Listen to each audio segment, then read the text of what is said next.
I'll now recognize Ms. Foxx for 5 minutes. Thank you very much, Madam Chairman.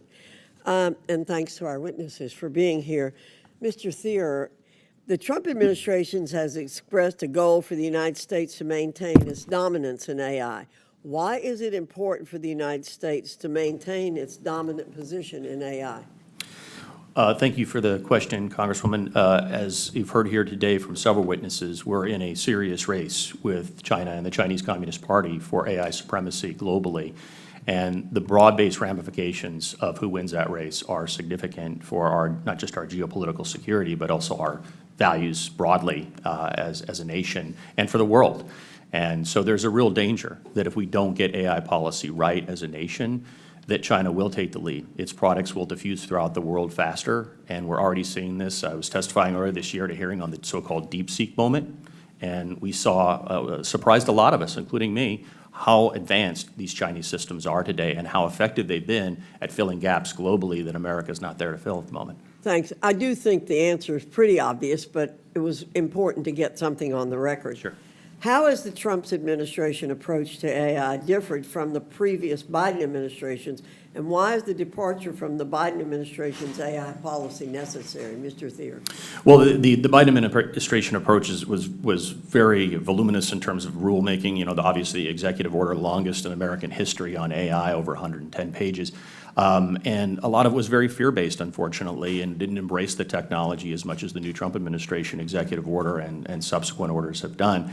And so I think there's been a real sea change of approach here in terms of understanding the benefits associated with AI technologies broadly. Thank you. Mr. Shah, your company's been successful at streamlining certain administrative tasks for businesses in the private sector and helping boost productivity. How do you see AI technologies like those developed by your company being effectively used in the federal government? And what kinds of productivity gains and cost savings could we expect to see? Thank you for the question. You know, to put it in maybe legislative terms, you know, imagine you had an assistant that could summarize the status of a bill, perhaps maybe look up a constituent problem that you've been tackling before a meeting, or being able to search all of your notes and your memos about various committee hearings and tasks that have been assigned. All these things are things that AI gives us today, and the private sector is using this quite aggressively to make their own teams more efficient and effective. To your question about sort of what that looks like, you know, there's sort of three categories I like to think about. Scale. Broadcom, for example, was able to go from 10,000 employees to 50,000 while keeping the same support staff. So that's another benefit, which is you can take the same team and allow them to support a lot more employees in this case, but in our case here today talking about constituents. I think there's also employee time savings. The city of Glendale, I mentioned, did a 500% plus ROI on their investment, but that was 3,500 hours of savings from the employees themselves that they could apply and use towards other tasks and functions for their constituents. And then, of course, there's monetary savings, which is that if we can do some of this more efficiently, that goes back to the U.S. taxpayers, goes back into the economy to get spent on further innovation. Thank you very much.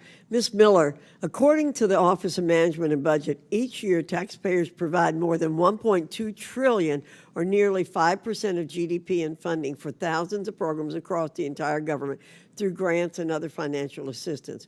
With so much taxpayer money spent, it should come as no surprise that besides a very high-level accounting, the federal government largely cannot tell whether a particular grant award was used wisely or if it accomplished the stated goals of the grant program. This committee has worked on legislation such as my bill from 2019, the GREAT Act, to address the problem, but as we've discovered, there's not enough data available in the proper formats to evaluate whether taxpayer funds given out as grants are being used wisely. How could AI help us solve this problem and make sure that every taxpayer dollar given as a grant is used effectively and for its stated purpose? Thanks for the question. Actually, we did something pretty innovative with my technology company, TrackLight. We were trying to figure out who one of the agencies that we were working with paid. And so we got access to minutes of board meetings, and then we used AI to scrape those minutes and identify vendors And then we were able to collect hundreds of vendors that this agency was paying that they didn't know they were paying. Now, we can all talk about how insane it is that the agency doesn't know who they're paying, which is a serious problem. But there are ways that AI can help solve this problem and start to sort of piece together who these grants are going to. And it's incredibly important for taxpayers to know that information.